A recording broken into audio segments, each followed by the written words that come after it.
Hi friends, இன்றைக்கி ஒருத்தங்க வந்து செடி வாங்கிட்டு போனவங்க ரிட்டனாக எனக்கு ஒரு gift கொடுத்தாங்க. இந்த மல்டி பெட்டல் எல்லோ ஹைபிஸ்கஸ்ஸு அதுதாங்க கட்டிங்ஸு. இது வந்து நல்லா வந்து கவர் போட்டு மூடி வைக்கணும் இந்த கட்டிங்ஸ் போட்டால். பட் என்கிட்ட கவரெல்லாம் இல்லை, அதனால் அப்படியே ஓப்பனில் வச்சேன். ஆனாலும் ஒரு 2-3 துளிர் இப்போ தான் விட்டுட்ருக்கு. நல்லா கவர் போட்டு மூடி வச்சா வந்து நல்லாவே துளிர் வரும். நான் வந்து சஃபா தான் வந்து யூஸ் பண்ணியிருந்தேன் அந்த டிப்புக்கெல்லாம் வந்து. ஸோ டிப்பு வந்து சீக்கிரமே வந்து அழுகாமல் நல்லா வேர் பிடிக்க ஈஸியாக இருக்கும். அதுக்கப்புறமா இன்னொரு மென்ஷனே பண்ணணுங்க நான் கண்டிப்பாக இந்த வீடியோவில். அதுக்கு முன்னாடி என் பையனை காமிச்சிட்றேன். இந்த மாதிரி தான் என் பையனை வந்து உட்கார வச்சுட்டு நான் கார்டனில் எல்லா வேலையும் பண்ணுவேன். அவன் கத்திட்டு இருப்பான், ஜாலியாக விளையாண்டுருப்பான்.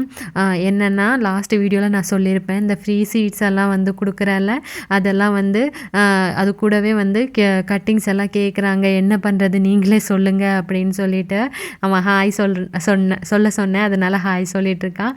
ஸோ கட்டிங்ஸ் எல்லாம் கேட்குறாங்க அப்படின்னு சொன்னல, அவங்கெல்லாம் சப்ஸ்கிரைப் பண்ணிவிட்டு போயிட்டாங்க. நான் இதுக்கும் எதுவுமே சொல்லலை, என்னோடய இடத்துலேருந்து நீங்கள் வந்து யோசித்து பாருங்கள் நீங்கள் என்ன பண்ணுவீங்கன்னு தான் சொன்னேன். அதுக்கே வந்து அவங்க எல்லாம் அன்சப்ஸ்கிரைப் பண்ணிவிட்டு போயிட்டாங்க. எனக்கு வருத்தெல்லாம் ஒன்றும் இல்லைங்க. யார் ஜென்யூனாக வந்து என்னோடய நிலமையை புரிஞ்சுக்கிறாங்களோ அவங்க இருந்தால் மட்டும் போதும். எனக்கு 1 லட்சம் 2 லட்சம் அந்த சப்ஸ்கிரைபரெல்லாம் கவுண்டிங்கெல்லாம் எதுவுமே தேவையே இல்லைங்க. எனக்கு தெரிஞ்ச ஓரளவு ஒரு கார்டனிங் டிப்ஸ் தான் நான் மற்றவங்களுக்கு ஷேர் பண்ணிட்டு. என்னோடய ஒரே ஹாப்பி பிளேஸ் இந்த கார்டனிங் தாங்க.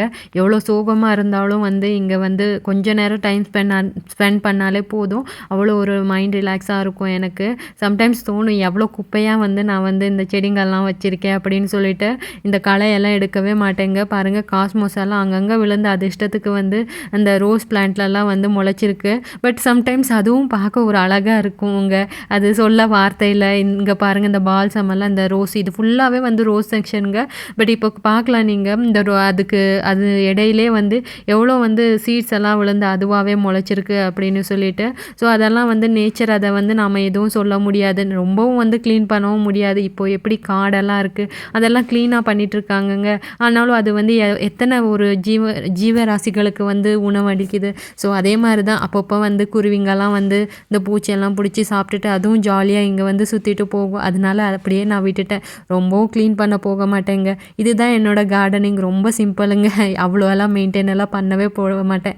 நிறைய பேர் சொல்லுவாங்க, நீங்கள் ரொம்ப க்ளீனாக மெயின்டைன் பண்ணுறீங்க அப்படின்னு சொல்லிட்டு. அப்படியெல்லாம் இல்லை, ஓரளவுக்கு க்ளீனாக வச்சுப்பேங்க. கீழெல்லாம் குப்பையெல்லாம் விழுந்தால் எடுத்து போடுவேன், அவ்வளோதான். Okay friends, bye bye. இது உங்கள் கலை பெங்களூர்.